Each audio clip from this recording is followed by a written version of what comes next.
If OBS is giving you trouble after you've tried tweaking various settings, performing a complete reset can get things back on track. Here's how to reset OBS on Windows. Before you begin the reset process, it's crucial to ensure that OBS is completely shut down. This step is important to avoid any potential issues and to provide a smooth reset. Press the Windows key on your keyboard, type Run into the search bar, and open the Run application.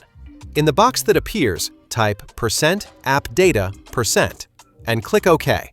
You'll see File Explorer open up with a bunch of folders. Scroll through until you find OBS Studio.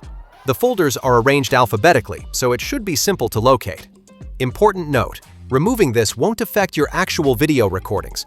Open the OBS Studio folder, select everything you see inside, right-click on the selected items, and choose Delete. After you've deleted everything inside the OBS Studio folder, close the File Explorer window and restart OBS. This step is crucial as it ensures that OBS opens up with all the default settings restored, just like when you first installed it, indicating that the reset is complete. If this guide has helped resolve your OBS issues, we'd love to hear about it. Please give it a thumbs up, share it with fellow content creators, and subscribe for more practical tech tutorials and advice. Your feedback and sharing are greatly appreciated.